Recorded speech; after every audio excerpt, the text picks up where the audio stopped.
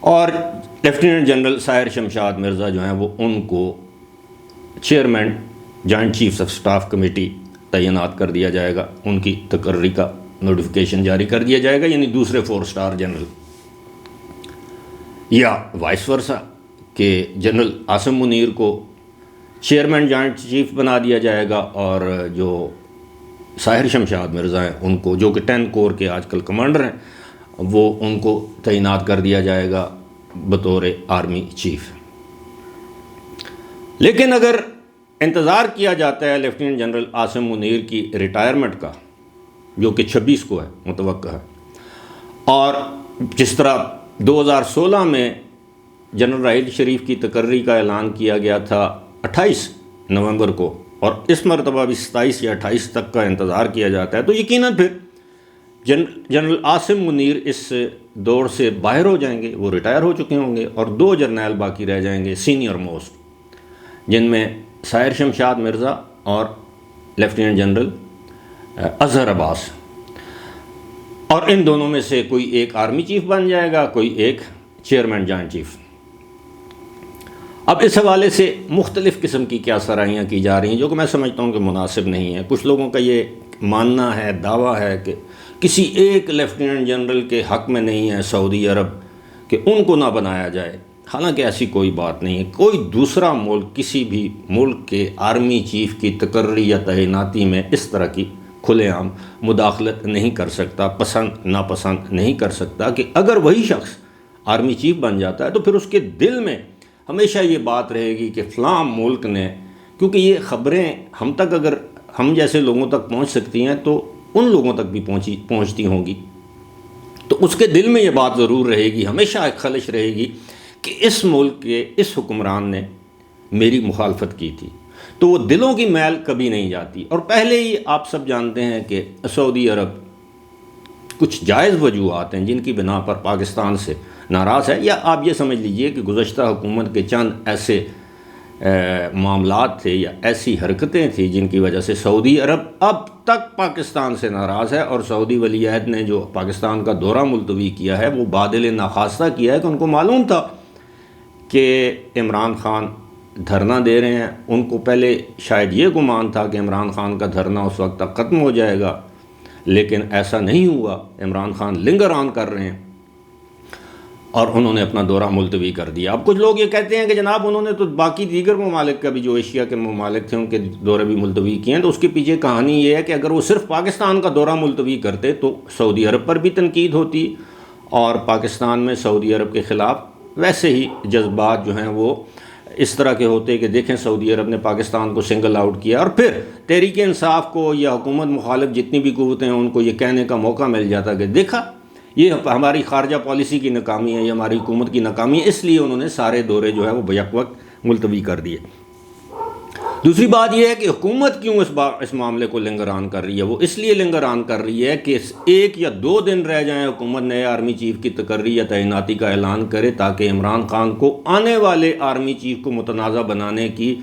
مہلت نہ مل سکے۔ آلریڈی عمران خان نے گزشتہ روز لانگ مارچ سے جو گھر میں بیٹھ کے خطاب کرتے ہیں اس میں انہوں نے کہا کہ جناب یہ ایسا آرمی چیف لگانا چاہتے ہیں جو کہ آئے میرے خلاف مقدمات بنے، مجھے نااہل کروائے، مجھے آئندہ الیکشنز کے لیے نااہل کروا دے، مجھے جیلوں میں ڈال دے، اور نواز شریف کے لیے راہ ہموار کرے، اس کے کیسز ختم کرے۔ پہلے ہی وہ ایک پل باندھ رہے ہیں، ایک بند باندھ رہے ہیں، بلکہ پل نہیں بند باندھ رہے ہیں سارے معاملات پہ، اور اپنے آڈینس کو یہ باور کرانے کی کوشش کر رہے ہیں کہ نیا آرمی چیف تو وہی لائیں گے جناب جو میرے پیچھے پڑ جائے گا، حالانکہ انہیں معلوم ہے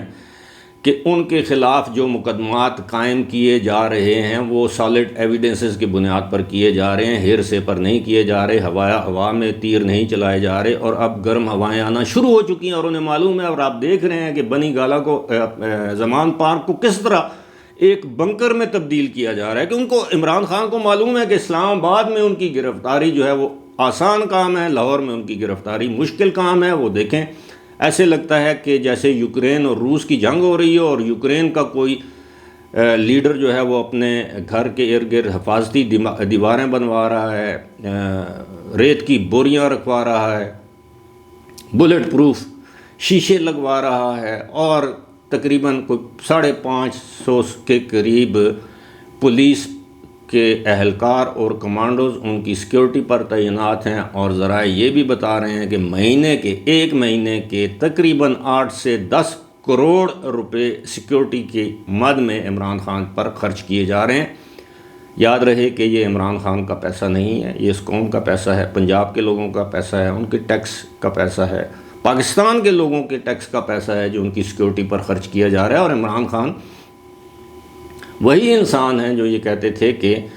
ریاست مدینہ، اب ریاست مدینہ میں اس طرح کے بنکر نہیں بنائے گئے، اور وہ کہتے ہیں میں کسی سے ڈرتا نہیں، گھبراتا نہیں، اور دوسری جانب جان کی حفاظت ہر انسان پر فرض ہے، لیکن اس قدر زیادہ سیکیورٹی، اب آپ خود اندازہ کیجئے کہ سابق وزیر اعظم، اور وہ سابق وزیر اعظم جب وہ اپوزیشن میں تھا تو وہ یہ کہتا تھا کہ دیکھیں جناب کہ جاتی عمرہ میں، رائے ونڈ میں شریفوں کی جو اسٹیٹ ہے، جو ان کے جو محلات ہیں، ان کے اوپر سیکیورٹی کے اتنے اخراجات ہو رہے ہیں۔ اب آپ جو زمان پارک کے ارد گرد جو لوگ رہتے ہیں، ذرا آپ کبھی ان سے پوچھئے کہ وہ کس کرب سے گزر رہے ہیں، سیکیورٹی اور چیک اور پتہ نہیں کیا کیا، اور